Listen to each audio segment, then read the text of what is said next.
Hello and welcome to G2 versus Mad. My distinct pleasure to bring you this series alongside Frostcurrent and Vedius. I, of course, am Dracos. And I just want to get into it, honestly. I just feel like we've been waiting for best of fives for so long. Yesterday, a 3-0, a bit anticlimactic.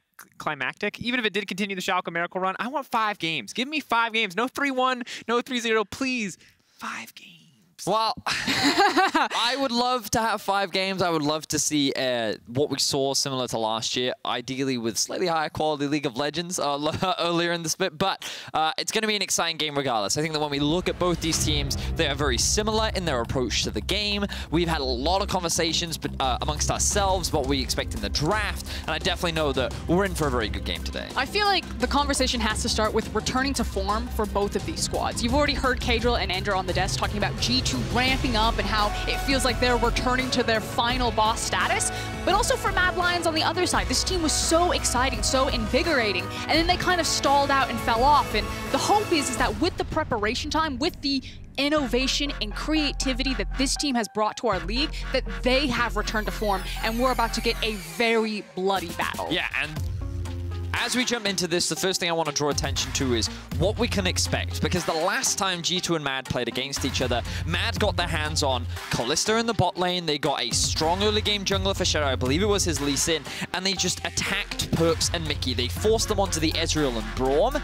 And it was because they banned so many of the strong AD carries away that it felt like Perkz' champion pool was limited. And I feel like that this has been something that we've seen throughout Perkz' AD carry career. But now, with so many more powerful AD carries in the meta, things like Caitlyn, things like Senna, things like Jhin, there are so many things that he can default to. I think that Mad Lions are going to have to find a different strategy, but maybe they won't, as Kalista is open for the G2 squad right now. You're right, 4 bot lane bans, but Kalista will not be one of them. The immediate first pick lock-in. Now, in the past, Mad Lions have been very good at adapting and punishing meta bot laners. We think back to Varus when he was in his prime. That was the Senna-Wukong combo.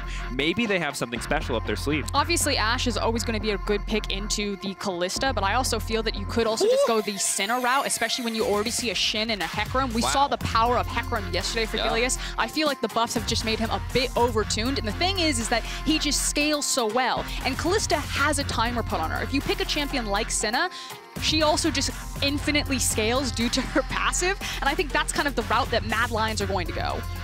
See what the option is going to be here. Final pick in the first phase before we get to enter the second phase of bans. On the G2 esports side, we've got the Set, a potential flex pick, as well as the Nautilus for Mickey on the bottom side. So a ton of engage options for G2 esports, but no real clear identity yet coming in from the top or mid lane. And there's the Senna that we were talking about. You see Nautilus and Kalista, you're probably going to go very defensive. So G2, I expect that they'll ban away the Tahm Kench. That is such an obnoxious lane to play against. And right now, Carzzy and Kaiser are just looking for something that can survive and outlast Mickey and Perkz down there. I think Mad Lions need to throw a ban towards Gangplank. It seems that that is one of the go-to answers when you see the Shen locked in, and with the Mordekaiser already taken away, showcasing that respects towards Wunder as well. Interesting Leona ban coming out from G2. We know that Leona is a pretty solid matchup into the Nautilus, and we also know that Kaiser is more than happy to play this champion, and it would only further add on to the already strong dive that Mad Lions have drafted for themselves. Yeah, I think it's about finding that, as well as the fact that Leona is exploding in the LPL right now. That champion is everywhere, and Kaiser is one of our few supports that will still gravitate towards that Leona pick. And of course now with Camille and Mordekaiser banned away, 2 of the premier top lane options that could cancel the Stand United have been taken off the board. Death Realm, of course, very strong interaction to the Shen, as well as the hookshot wall dive or the Hextech ultimatum. So now we're going to have to see if G2 esports are worried about shutting down what Arome wants to do, beating him personally in lane, or limiting his global impact. Ooh, wow. We're gonna see the Taric as well. Okay, so Mad Lions, like, they're committing to the dive, right? We talked about how they often come up with these creative strategies. They expected the Kalista. Their whole game plan right now is you have the Hecarim dive in, Shen ultimate, Taric ultimate, that Hecarim doesn't die, but that Kalista is going to. G2 are now going to answer by getting Caps his most played champion of the split. He's played nothing but Zoe and Syndra all split long. And it looks like he's going to hard pivot and grab the LeBlanc. This is why you don't talk about lock-ins, ladies and gentlemen. But I think you need to, because he needs to have something that has roam potential, because you have a Kalista lane. I think with this is about making sure that Caps can get unlocked from that lane, can start roaming down to Perkz and Mickey and either skirmishing in bot side river or snowballing this. Because again, Mad Lions, the scaling on that composition is absolutely disgusting. In late game, it will be so impossible to break them between all of the heals and all of the shields that they're capable of. Yeah, let me tell you, if you've never experienced a Hecarim with a Taric stun mounted onto him on top of a Taric ultimate, that is one unkillable pony who will most certainly one-shot any squishy member on the opposite team. But Mad Lions gonna make the final pick here. The Azir coming out for Humanoid. So the Azir surprises me a little bit when you have so much dive. The fact that you wouldn't go for something more like an Orianna to help follow up on that dive is, you know, kind of goes against what I expected from the comp. However, Azir and Senna synergize very well together because they are very powerful backliners. So when you try to play those typical front-to-back team fights, those two champions work very well together, and they don't need that much peel from their front line. I just think the range advantage that Azir and Senna are going to have over Kalista, for me, this is a really difficult game for Perkz to play unless he gets snowballed super far ahead. Again, G2 are on a timer, and we've seen them be very successful with these style of compositions, but they need to hit hard, they need to hit fast, and they need to unlock Caps if they want to be successful. This is like a super obnoxious comp for Mad. Well, now it is time. The first game in our series versus G2 and Mad Lions. The winner will secure a spot at Worlds.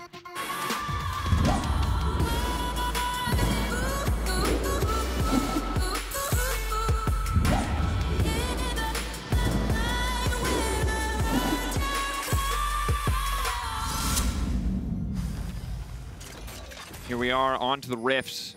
Gonna have to see what pace of game we're playing. Already expectations that G2 have to get something done here early on. Will it be more slow and controlled from the side of Mad Lions, or will they try to match blow for blow? So as we're getting into game, I just very quickly want to draw attention to the fact that you'll see on your minimap these two little circles that have been drawn on the minimap, and this is because of the wards that both junglers have dropped very early on into the game. This is very common that you'll see from junglers to get that early sweeper. Both junglers have done it, and it's just to give you that bit of early vision clear, but also to get that bit of information very early on into the game to see any potential delayed invades or any shenanigans that either team may be looking to set up. Speaking of junglers, something else you might see on your screen is the fact that it's 100 LEC playoff games for Jankos. He's now tied with Hylissang, also at 100, of course, till he plays his series. And additionally, Reckless still #1, but Jankos and Hylissang tied for second. So obviously, shout out to Jankos. Congrats to him for making it this far. Maybe his 100th game will be a win, maybe not. We're going to get to find out. He's old now. He's an old man. We did it. We had him on EU4. He's playing set, guys. He's officially, his hands have officially gone bad. That's how you know when the set has to come out. But this is kind of one of the big hype matchups that we do want to keep our eyes on as the series develops. You know, back-to-back MVP Jankos versus the all-pro jungler and Shadow. The issue is that Jankos has been sort of out of form, but maybe changing that up is looking for a level 2 gank, and surprise, there's a ward. There's the value of the sweeper early as well, so he's going to spot that one out, deny some vision in the mid lane. But also, I like that you highlight that for us because Shadow is a player that I think in this game is going to be one of the primary carries. On Hecarim, one of the big debates I always have with Hecarim is if you ever fall behind, you want to get that Trinity Force as quickly as possible. But if you're not getting the money, if you're not getting the investment, then that gets delayed and things go wrong. But I feel like Shadow is so good at getting those early resources, getting that farm, getting that priority, that he sets himself up for success as you enter the mid game. My thing is that he's playing with an Azir who usually needs a lot of farm. Humanoid should be able to sidestep that. They're forcing flash. Extra movement speed. You gotta watch the chains. Have to walk away. One more auto. Caps is gonna finish that off. First blood going over to Jankos. Very classic level 2 set gank coming in. And excuse me, no chains that are available. I believe it's just distortion in the queue there from Caps, but he does make it count, as now they can punish this flash. And you have to gank Azir early before he gets his ability. Like level 5, he can just perma push, and then he's basically safe in the lane forever. So G2 needed to make that one count to set up more kill pressure here, which Caps immediately starts aggressively trading on. This is also just very classic G2. I think that when you look at this roster and how they found so much success in the past, it was Jankos plays through Caps, he gives Caps a lead, Caps then leaves. He doesn't lane anymore, he uses that priority to influence the rest of the map. And by getting that flash out from Humanoid early, that powerful lane prio that you typically get from Azir suddenly gets a lot harder to utilize as the junglers fight for the scuttle in the river. Looks like Jankos will be able to secure that one as well. So it was who got the scuttle? It's actually a creek, Betty. I know you were hesitant to call it a river. It's technically a creek. No, it looks like so. Shadow will be able to get that one and walk away. And as you said, have to keep our eyes on him as a jungler. Jankos already impacting the map. Shadow, of course, on the Hecarim may have to wait a little bit longer. Now, admittedly, people think of him as the Lee Sin one-trick, but the last time he played Hecarim, he did have a phenomenal game. Of course, you'll remember the Senna and Lux combo, I believe.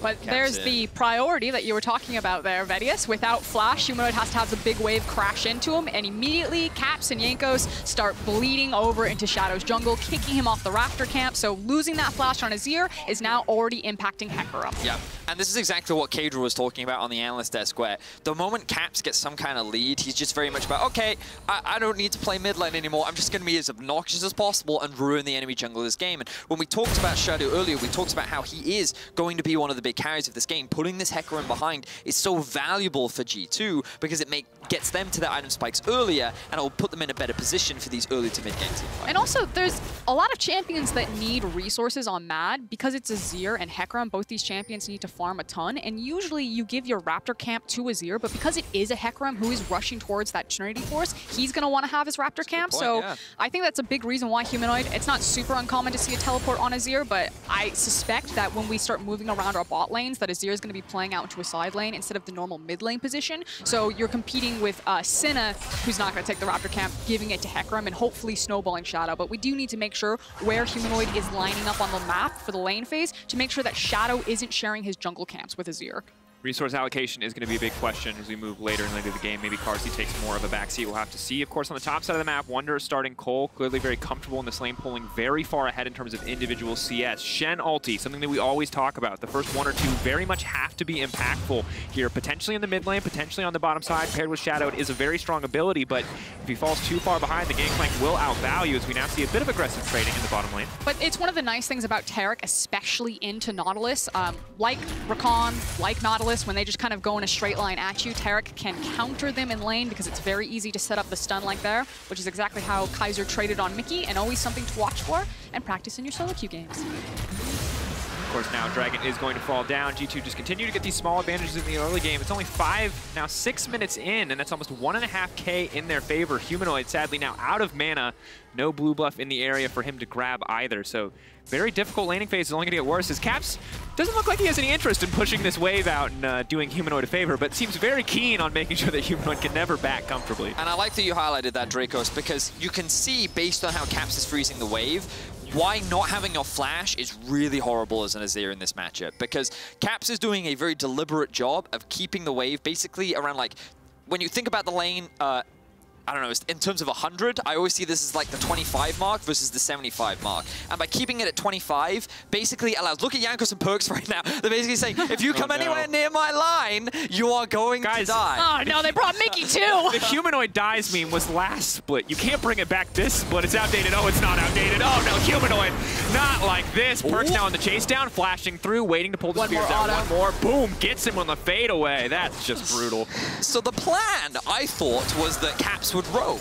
Turns out, the rest of G2 is roaming to mid lane. Poor Humanoid there. You could see that he was very aware that this was a possibility. He thought he could clear out that 1 million, but G2 committed 2 flashes to getting that kill, and they also won't lose any farm bot. So G2 continuing to snowball and build advantages in this early. Yeah, that's the thing. Losing the flash on Kalista and Nautilus isn't going to impact them in the lane against Senna and Taric. It's not like they're under kill pressure there. Well, and additionally, one of the things that we saw in the lane swap yesterday is people trying to find a way to punish Senna's lack of wave throw. Let me tell you, Senna Taric do not push very fast. On the other hand, Kalista Nautilus much quicker, and you're starting to see that pay off as they're free to roam to mid lane, come back just in time to collect the CS, and nothing's going to stop them from rinsing and repeating there. He's doing it again. So obviously Caps dragging the minion aggro right there as we're talking about the freeze. It means that when he eventually drops aggro there, his minions will now focus fire 1 minion down, which means that the wave will always be a minion advantage for Mad Lions, meaning it will stay on Caps' side of the lane, and that is how he's effectively creating that freeze and ruining Humanoid's life. Really good wave management coming out from Caps, but now Mad will answer back. They brought 4 in mid. It's going to be tough for them to follow up any further, though, but I like that there's a bit of aggression coming out. Very difficult early game for Mad so far. 2K now in the favor of G2, and they're ready for a brawl here in the mid lane. Shen pushed under the tower. Wunder can move first. Mad Lions, what is the play here? Everyone has abandoned the bottom lane. Herald seems to be the focus. The Hex Splash over the wall. They will catch out Kaiser. Now the GP ult is coming in. Kaiser trying to find the disengage. Is going to get pulled back, though. Arome now in the midst of the fight has locked up a Perkz. Perkz pulling back, though, with the ultimate. Now going to throw back in and lock Humanoid out. In the meantime, G2 getting a kill. Mad Lions walking away empty-handed. Another hook comes out just in time to take down Arome, and G2 are demolishing Mad. That is absolute disaster. Look at that gold lead at only 9 minutes in the game on a composition that needed, like, if it got ahead, it was going to be so strong on 1 and 2 item breakpoints. Like, this is exactly where G2 want to be, and there's no reason for Mad Lions to try to force that. That's fine. Bring extra members there because you need to help Humanoid out with his wave, but this actually just looks like indecision from me for Mad Lions. Were they going to try to force the Herald? Or are they just helping Humanoid reset his wave? They get caught out, and now they're at a massive gold disadvantage against a composition that's just going to run away from them. It's the classic question that so many casters ask, which is, why are they fighting right now? You can see that Mad Lions is trying to help Humanoid push out the wave so that he's not permanently getting frozen on. Okay, I get it. That makes sense. But then they're kind of setting up for the Rift Herald, and they're saying, okay, maybe we can sneak this one away before G2 can respond. But they don't have the items to force this fight. They're behind in gold. They're behind in experience. And by being in that position, they just gave G2 the opportunity to force it.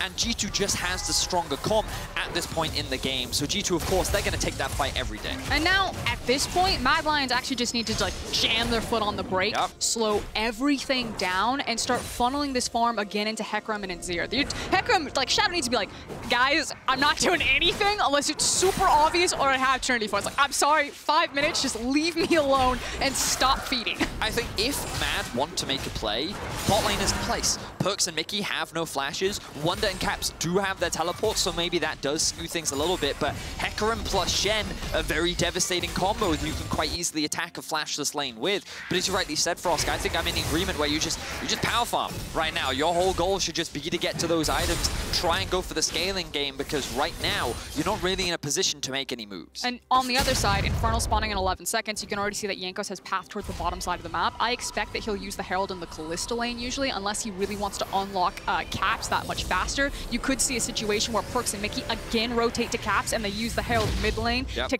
kick out Azir's lane and then unlock this LeBlanc, but it's all about this bot river control.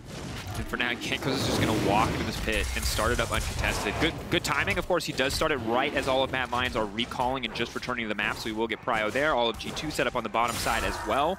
Normally, we'd get to talk about, hey, Mad Lions at base more recently. Maybe they have a bit more in their pockets in terms of items, but sadly, they're just so far behind. There's not a lot of options, and Kaiser gonna have to run for the hills, waiting for now on the ultimate, is gonna get pulled back here. Aftershock still proc. Doesn't look like he wants to use it at this stage. Pullback is there, and he will drop in the end. Another one going down for Mad. A clean pick coming out from G2. They set up good vision around the bot side of the map, and Kaiser, he wasn't even overextended, the poor boy. They knew they were there. He was just trying to get a bit of vision in his own half of the jungle, but now, ultimate from Humanoid. Scooped back.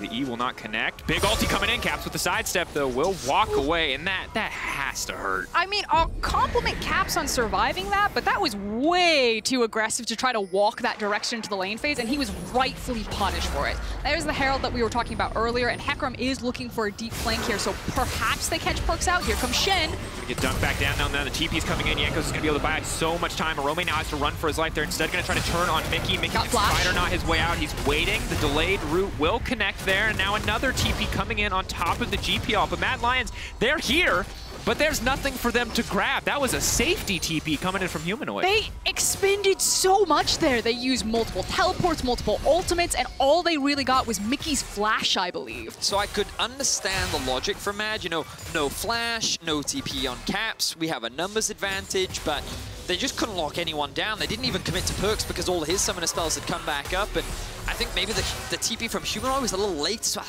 I think the execution there from Mad just wasn't quite on point, and G2 walk away. Like, they've got a 6K gold lead now. We're not even at 50 minutes yet. But that's my thing, like, I understand what you're saying. Like, you could see exactly the play that Mad Lions wanted, but then I asked this question. Why try to force that play? Why was Hecarim on bot side of the map when his top side camps were up and he's not farming? It's like that mentality of, I'm Lee Sin, I need to gank, I need to go in, when he's playing Hecarim. I would argue, I suppose the logic is, we're so far behind right now, G2's very good at snowballing, especially with this comp. If we don't do something, we won't get an opportunity to stall. So the logic could be, let's try. There's a brief window here. They didn't lose anything off the back of that play. Things are a little bit delayed, but things didn't work out in their favor. And now, as we can see, the gold is starting to mount more in the favor of G2.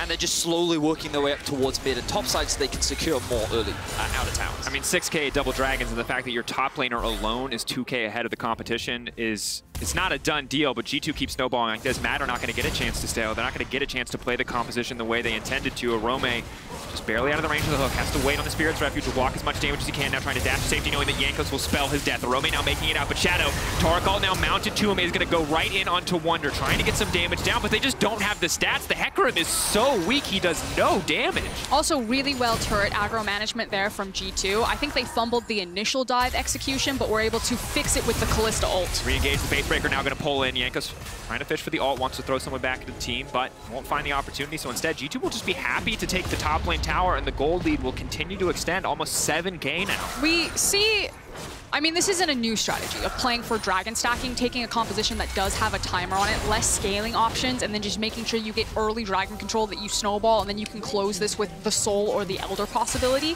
and that seems to be what G2 are doing. But there's kind of two different trains of thoughts over the world, and in Europe in particular. There's the scaling thing, where you're just waiting for third dragon fight, fourth dragon fight, you can get your Azirs wherever you need them to go, or there's the LPL method, where you're locking in Graves in Italy and you're just blitzing at people. And true, this is still the set jungle, this isn't a Graves or an Italy, but this is much more an LPL style coming out of G2, where they're just playing this game done fast. And I think that they're one of the only teams alongside Mad Lions who could actually execute this consistently in the LEC. And I think that we're now in a position for Mad where it's looking obviously very scary. Like, being at this gold deficit is one thing, but typically, if they were like close, if they were at a 2 or a 3K gold deficit at this point, I'd say that's somewhat expected. With the comps that you're playing against, with the matchups, like, that's pretty normal. As long as they can maintain that, then they have a chance. But Shadow doesn't even have his training force yet. He's level 9. So he's the same level as Perkz. Kazi's a level behind. Arome's a level behind. Humanoid is a little bit ahead, but XP-wise, item-wise, Mad are not in a position to fight for this third Drake. And depending on whether they feel forced to, this could be the fight that ultimately locks the game in for G2. And here's the thing that's so scary, is that this is the biggest gold lead in summer at 15 minutes, and the second largest gold lead all year. This is hands down one of the second largest all year at 15 minutes in terms of deficit. Wow. This is massive, massive advantage for G2. Because Frostguard, you're sorry, we've seen so many teams try to rush for Dragon Soul, but G2 aren't just rushing for Dragon Soul, right? That's what you're talking about. They're so scrappy. They're just killing everyone everywhere. And you're right, there are these little bits of hope for Mad Lions, but knowing how G2 is playing right now, fans, teams that are playing against them might have to accept now that this is in fact G2 back at full power after what was a lackluster regular season. I will say that G2 are still just doing an exceptional job punishing Mad's mistakes. While this is a good performance from G2, I do think that Mad, especially in this best of 5, if they lose this game, if they're unable to turn around, this is something very easy where you walk backstage and you're like, why did you choose to fight here? Why did you get caught out here? It's very clear with this game got away from them. So while I do agree with that, I think that this also started with really great play from Jankos in the mid lane. Like, the heavy investment into Humanoid, trying to put him behind. I think that then put Mad in a situation where they were like, okay, I guess we kind of have to fight, and that's where I'm like, yeah, okay, you didn't need to force a lot of these fights, you didn't need to be over-aggressive, and that's why I really want to highlight Jankos, because, you know, we joked about him being old, this is his 100th, is that how you say, a 100th LEC playoff game? Yes. He's now got 100% kill participation. He was the one that set up this early game gold lead for G2, and he's had a bad split. He wasn't even in our top 3 All-Pro, right? But here he is coming up against Shadow, and I think he's having a commanding performance right now. And while we do kind of tune back into what's happening on our screen, we expected a bit of a lull state between timers. This second Herald, very important still for G2. Because again, They're in their window of power. We expect them to be the team that has agency and tempo right now, and getting the second Herald is super important to crack mid lane tower, especially against the Nazir. Like, Mad aren't dead yet, but they have fewer chances right now, and G2 are kind of approaching this moment where they're ready to pull the trigger, and if they execute on it, they can close this game before Mad get a chance to fight back. Just slowly but surely systematically denying so much of the vision, now breaking the tier 1 as well, moving on to the tier 2, and the map just continues to get smaller and smaller for Mad Lions. Opportunities getting less and less, room to play getting less and less. Where's the Hecarim even going to farm? Where's Humanoid even going to go? Caps jumping into his base to hunt him down before a tier 2 even drops. That is a terrifying thing to deal with. It's a great example of how to snowball a game, and this is what you would typically expect from G2. They are playing extremely well with the advantages that they have right now, and Caps' LeBlanc is definitely a scary thing. I don't think we've even, this is his first play of the split, I think, on LeBlanc, and it is a very convincing one, that's for sure. I think LeBlanc's just so punishing, obviously, when you get vision control over areas, because if you face check into her and if she's ever ahead of the clock, she'll have kill pressure on virtually anyone. 100%, yeah. And obviously then a player like Caps who just knows how to take over a game. Kadriel talked about it on the analyst desk. You know, Humanoid has had a great split, but it's through his team fighting. And when he groups up as the 5v5 with Mad Lions, that he's really shown on things like his Orianna in particular, whereas Caps is just a one-man army. This guy eats up maps. He just makes you terrified no matter where you go.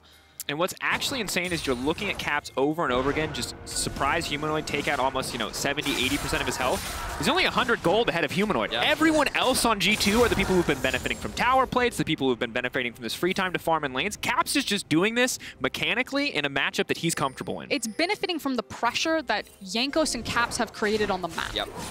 And also, like, we have to remember that Wonder did have a winning matchup top. Perkz and Mickey also had a winning matchup bot. And they played their matchups well, and that just then even further snowballed when they were able to play through mid so well. And of course, all those fights they won. So now we're at 9K as we're about to approach the 20-minute mark. I would say that if Mad Lions come back from this, that is one of the most impressive comebacks I've ever seen. And obviously the issue that we've been waiting on is the potential for G2 to also play around a pressure point of Baron. Not necessarily to secure it, although I think that they are a bit more reliant on it because they are against an Azir.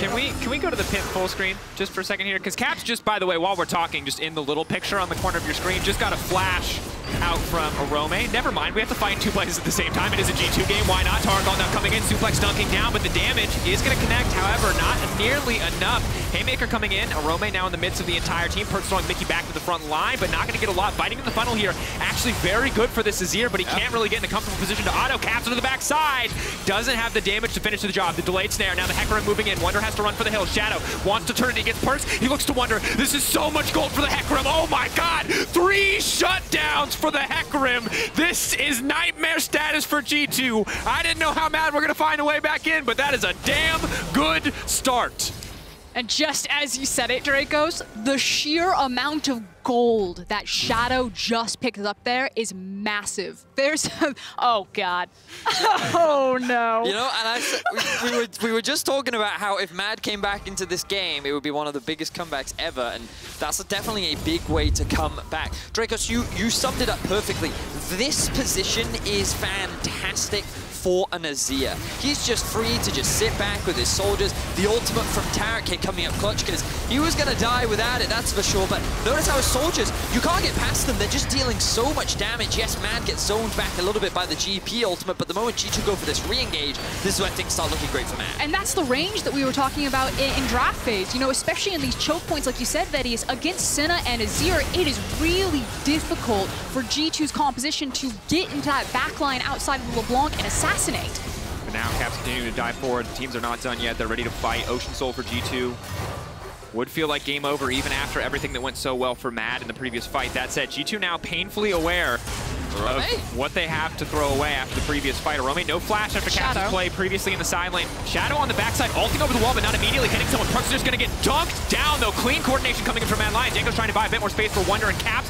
What can they get done? Mickey in the midst of everything, but no, the GP and the LeBlanc just running down Mad Lions. Shadow wants to get something back. Jango's with the pullback, and it's 3 members still standing for G2. Are you kidding me? And this was a fight that initially looked promising for Mad. After they one-shot Perkz, you think, okay, this could be it, but Caps and Wonder pick up the slap. Jankos just, he tanked everything in that fight, soaking up so much damage. Mad didn't have the damage to match, and now G2 will secure themselves an Ocean Soul. I also think that it was Mad Lions approaching the fight wrong for the composition that they had.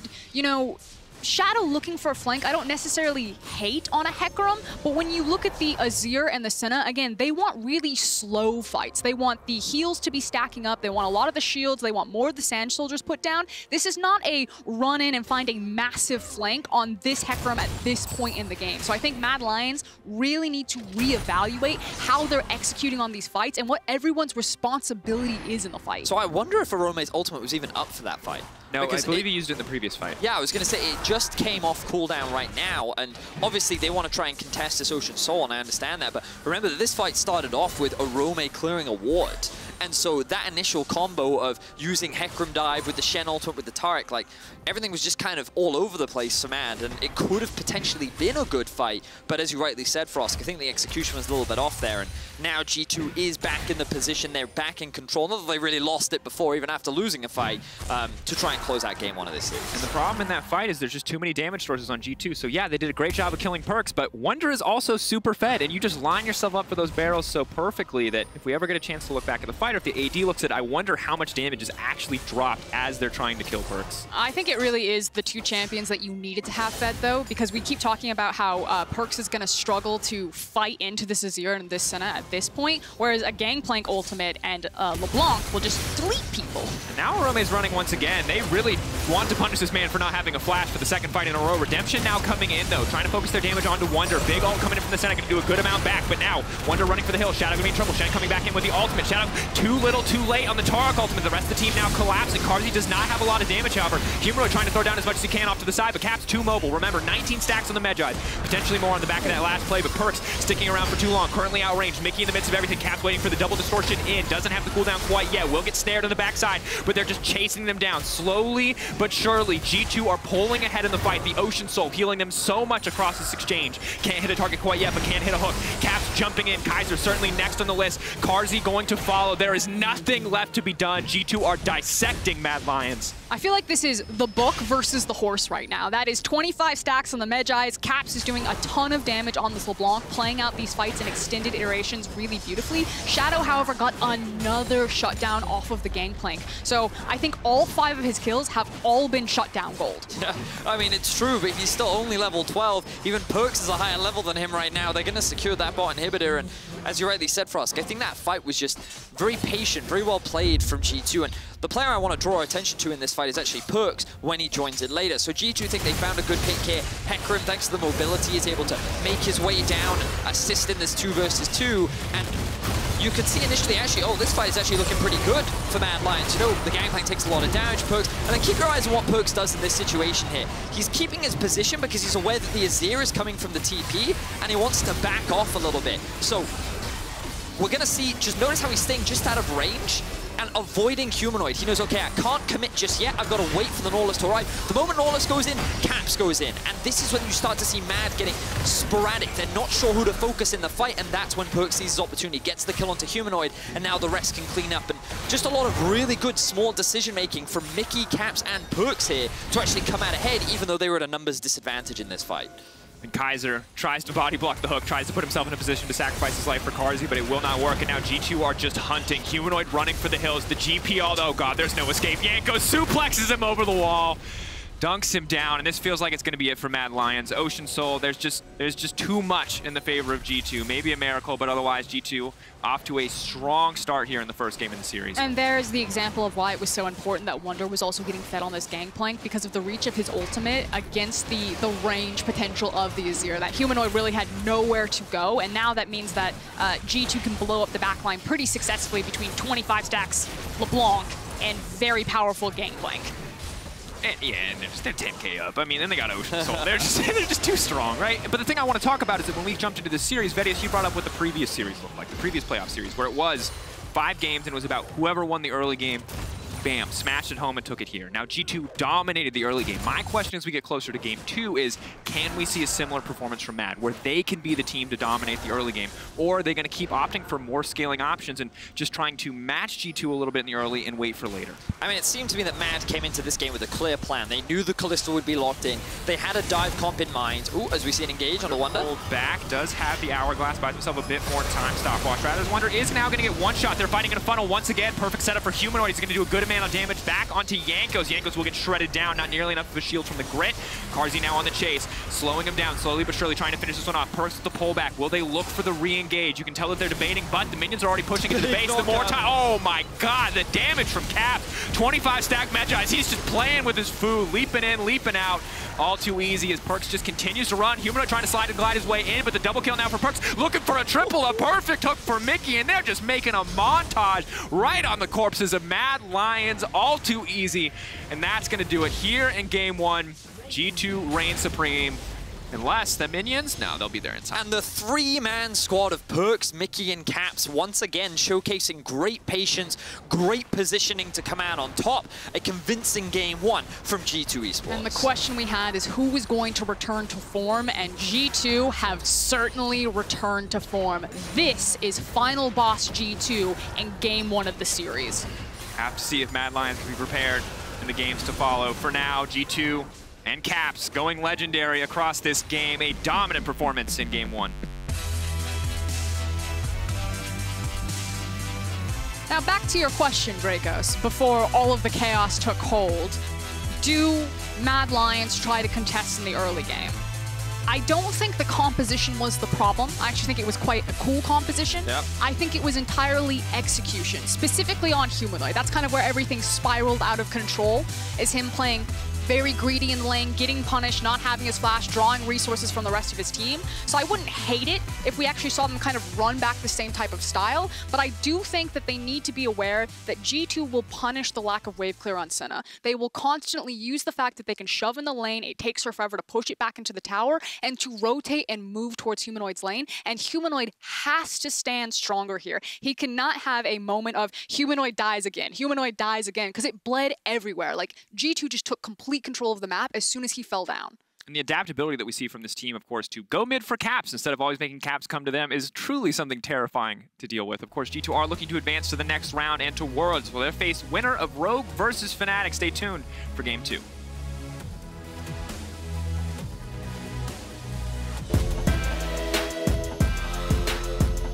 Have the flash to get out of here, and Torre is left all on his lonesome, but an incredible quickness into the knockback.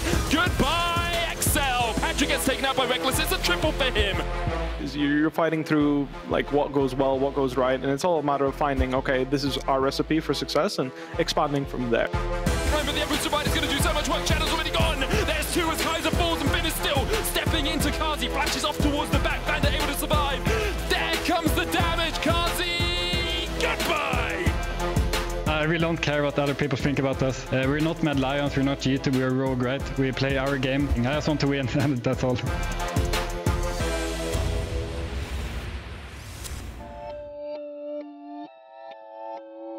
Oh boy, an angry little kitty cat. Spent a series getting neutered, how's that? You'll never stand a chance, just facts. Might as well quit now, relax. Humanoid Intent, he's just getting worse. Hope that his contract included a hers. Thought we might get an opponent for Caps. Guess that's naive when you're playing like crap.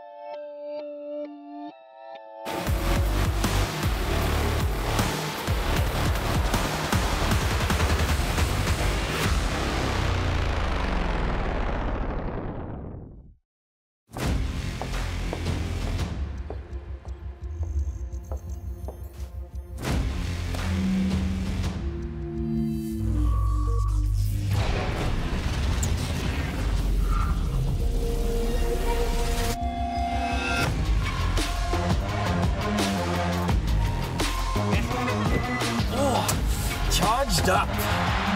Hello, everybody. Let the game begin.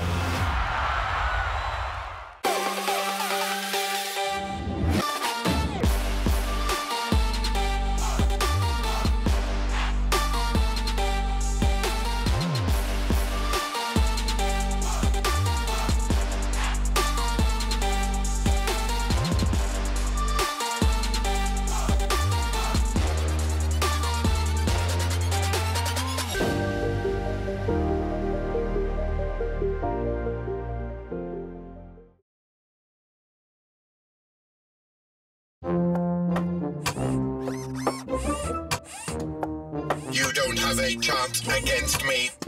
I can calculate 90 trillion moves in advance. Not fair. Not fair. Red Bull gives you wings.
Welcome back, everyone, to round one of the LEC Summer Playoffs, where the reigning champions continued their strong form in Game 1 with a dominating win against Mad Lions. Woo! Masterclass in snowballing, a bit of inting, classic G2. Yeah, you can't forget the tiny inting in there, but I felt like from like 15 minutes onwards, G2 had this massive lead, gold, dragons, everything else. But it started with a very interesting look in draft, trying to play very fast, very early. Yeah, they had a 7k gold lead at 14 minutes. That shocked me a bit. And then they had the dragons as well. They had full objective control. Their base timings were so good together, and they just set up every objective perfectly. And was that spelled out by the draft? Like, could you foresee this was going to happen? Or should Mad Lions have been able to do do some other things with the composition they got their hands on, Kadril. Yeah, so if you look at the whole composition of G2, they have Sett, Kalista, Nautilus. I think this is arguably the best jungle bot lane you can get for early game in terms of securing drakes and looking for dives. So I'm a bit confused by Mad Lions' bans. They banned out Caitlyn, Lilia, Thresh, which is a jungle and bot lane. But you still give G2 Kalista, Sett, and Nautilus. So although they are quite strong picks, like the Caitlyn is obviously a first pick champ, I still think Kalista is just as strong. So I'm a bit confused by the bans. I think G2's comp was really strong in the early game. Yeah, it continued as well, because even like the Gangplank was left open in the second phase, opting to ban the Camille there instead. So it felt like Mad Lions sort of thought that, hey, these picks don't really matter. We're going to outscale, because they do have a really strong team fight team, and we saw that a little bit later on into the game. But I feel like against G2, if you give them a really strong mid jungle and you're taking scaling jungle, scaling mid, they're just going to beat you every time. Yeah, that's the whole thing. You play a scaling teamfight comp with, I mean, arguably 3 losing lanes in a way, because after the Sett gank on mid, I think Azir just can't push. So you have 3 lanes who are getting pushed in, an AFK farming jungle until 6.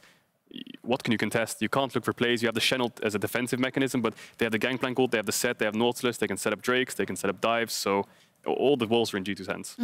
We talked about Hecarim before this game started, and you said it's very hard to beat, but you do have something you can exploit when it comes to those early game clears. And you look specifically, you two, at Jankos' clears on Sett and the way he circumvented Hecarim. Yeah, I think Jankos did a really good job here of focusing down the middle lane. Again, this was going to be the big thing for him, was finding a gank around mid. I do also want to say that Shadow had some interesting pathing here. He knew that there maybe was going to be an invade blue buff to red buff that he went Raptors down to him to try and protect against. But as you can see here, Jankos with that repeat gank in mid lane, Humanoid didn't expect it, and Caps controlled the wave around mid so well all game. Yeah, I love the gank setup. He clears the ward, goes for one camp, comes back, and then he gets level 3 off his wolves and runs the bot crab, and Shadow, after defending his blue, actually loses the crab. And Jankos knows, well, Hecarim has blue, this red buff must be up. So after he takes crab, Caps walks in with him, they see the red buffs down, the Raptors just respawned, he gets his second Raptor. So Jankos, not only is he level 4, which is just a level up over Shadow, he gets double crab, and he gets his second Raptor respawn. So when he bases and gets his jungle item, he can just take his Raptor respawn and just start Drake. Yeah, and it's that jungle mid 2v2, the buddy system. You gank him, then he helps you invade. It's all sort of like a favor system. Yeah, it's just unfair to deal with, because compositionally, Mad Lions really couldn't contest that in the 2v2. No, and we talked so much about the mid lane matchup at the beginning, and it seems that was also on the minds of G2. Let's take a look at this camp, which went on for, I think, 20 seconds. It happened over and over and over, just with a target on Humanoid's head. Yeah, and just before this, I think Jankos and Mickey were sitting there. Jankos essentially just ran from base back to bot side mid. They just took Drake a minute ago as well, so Humanoid, he has no flash. They have got the Shen ult, but I think Oroma is catching a pretty big wave on top, but I think the Shen ult investing there was pretty good. But Perkz picks up a kill. Yeah, and it goes back to this thing. It's how well Caps works with the rest of his team, because much like that first gank with when Jankos came around, Caps was holding the wave right in front of his tower. So if Humanoid steps up to CS, he's way too far away from his tower and he's going to get punished. The same thing happened right there, and he was constantly trying to freeze the wave so that this poor Azir, this poor flashless Azir, was always going to be vulnerable. Yeah, G2 just with a masterclass, as said, of pushing their advantage, Kadril. I mean, we're going to take a look at a team fight right now too in just a second, but it just went incredibly fast. If you're on the side of Mad, is there anything you identified that you think they could have done, or was it just a snowball executed too perfectly? Well, you could argue that they could play safer, use the Shen ult to try and cut losses as much as they can. I mean, if you look at the team fights here, you have a level 6 Kalista, you have a level 6 Sett, and Mad Lions, Senna's not level 6, Tarek's not level 6, so when it comes to just straight up team fights, if G2 just engage on you, you have nothing to stop them. Yeah, the really hard thing too for Mad Lions was that G2 were taking the early Drake, so in this position, Mad Lions wanted to contest for the Rift Herald because they were already down, I think, 2,500 gold. You give more over that snowball team, it's going to be really tough, but they were already behind with the scaling comp, so they weren't ever going to win that 5v5, I feel, and they needed to trade for, you know, turret plates on the bottom side of the map, but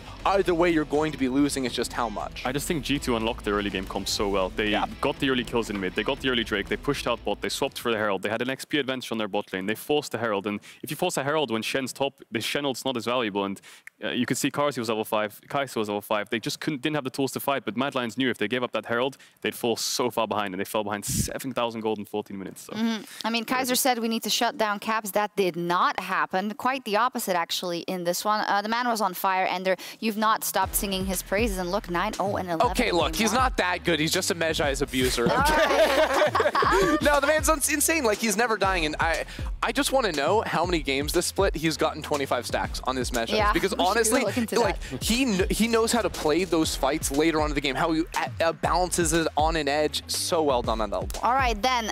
Didn't work. I think it will still be on the homework for the Mad Lions. Let's try and shut down Caps. But we talked about the compositions and the fact that they shouldn't necessarily bank on the possibilities from mid to late game if they're just going to run over them, Kadril. So with Mad now on blue side for game 2, what are the priorities you want to see coming out of them for draft? Well, I wonder if Mad Lions can just do the same thing as G2. First pick Kalista, go for early game, but I doubt they'll look for that. I think obviously looking for a Caitlyn first pick is really important. Trying to get a playmaking support. I mean, arguably Taric is sort of a playmaking support, but when you're against a LeBlanc, a Kalista with Cleanse, a GP, it's so hard to engage. They all have escape. Even a Set can just ult you forwards instead of just getting stunned and making a pick. So just trying to get some playmaking on Kai'Sa. Try and stop this scaling, stop this farming. Just try, because if you're going to just farm against G2, you're going to get rolled.